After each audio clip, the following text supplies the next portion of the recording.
Assalamualaikum warahmatullahi wabarakatuh. Perkenalkan, saya Novena dari SMK 4. Ingin presentasikan tentang analisis kegiatan ekonomi makro klasik Keynes dan masa kini. Analisis kegiatan ekonomi klasik Keynes dan masa kini. Yang pertama yaitu pandangan ahli ekonomi klasik. Pandangan ini berdasarkan bahwa dalam perekonomian tidak akan terdapat kekurangan permintaan. Hal tersebut berdasarkan pandangan Bepsey pada tahun 1763 sampai 1832. Bepsey mengatakan supply creates its own demand, atau penawaran menciptakan sendiri permintaan terhadapnya. Kemudian penentuan suku bunga. Menurut pandangan klasik, suku bunga menentukan besarnya tabungan maupun investasi yang akan dilakukan dalam perekonomian. Setiap perubahan dalam suku bunga akan menyebabkan perubahan pula dalam tabungan rumah tangga dan permintaan dana untuk investasi perusahaan.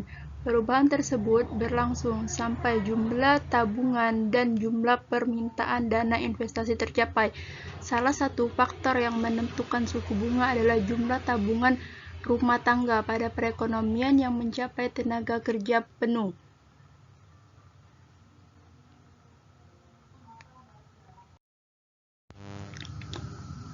Fleksibilitas upah dan kegiatan ekonomi. Menurut pandangan ekonomi klasik, mereka meyakini bahwa perekonomian akan mencapai tingkat penggunaan tenaga kerja penuh, didasarkan pada keyakinan bahwa apabila terjadi pengangguran, mekanisme pasar akan mencapai penyesuaian di dalam pasar tenaga kerja sehingga akhirnya pengangguran dapat dihapuskan.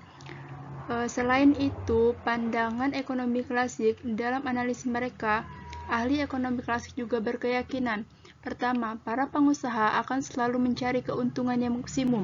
Dan yang kedua, keuntungan maksimum akan dicapai pada keadaan di mana upah adalah sama dengan produksi fisik marginal.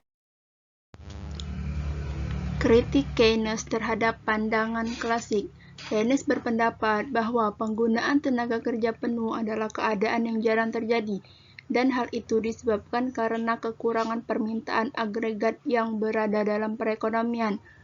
Perbedaan pendapat yang sangat bertentangan antara Keynes dan klasik bersumber pada persoalan berikut. 1. Faktor yang menentukan tingkat tabungan, tingkat investasi, dan suku bunga dalam perekonomian.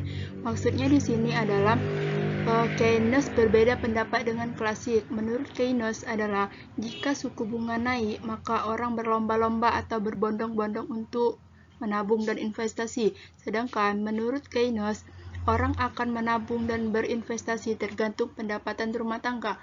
Yang kedua yaitu sifat-sifat yang berkaitan antara tingkat upah dengan penggunaan tenaga kerja oleh para pengusaha.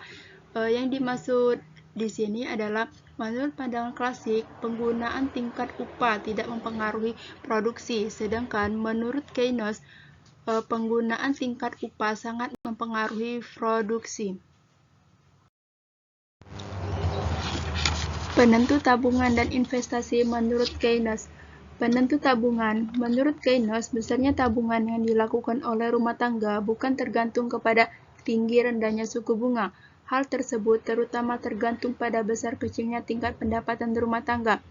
Penentu tabungan di sini, Keynes berpendapat seorang rumah tangga tidak memerlukan tinggi rendahnya suku bunga ketika mereka akan menabung, tetapi mereka sangat mengutamakan tingkat pendapatan rumah tangga mereka.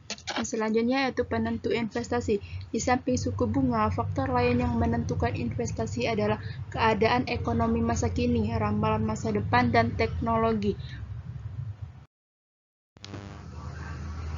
Permintaan agregat. Analisis ini berpendapat bahwa tingkat kegiatan ekonomi negara ditentukan oleh besarnya permintaan efektif, yaitu permintaan yang disertai oleh kemampuan membayar barang dan jasa yang diminta tersebut.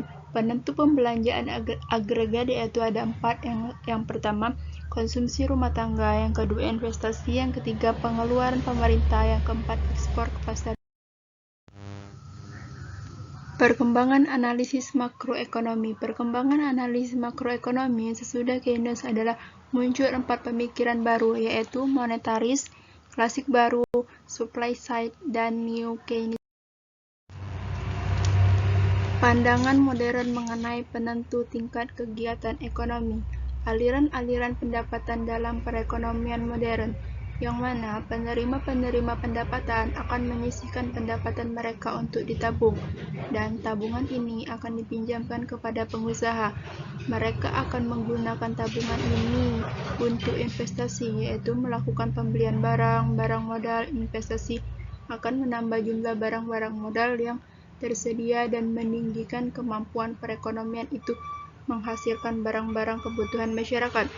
Yang selanjutnya yaitu pendekatan terkini dalam penentuan kegiatan perekonomian.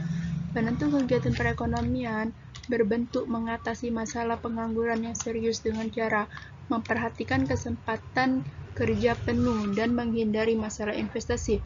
Yang selanjutnya yaitu menciptakan pertumbuhan ekonomi yang lebih besar dalam jangka panjang.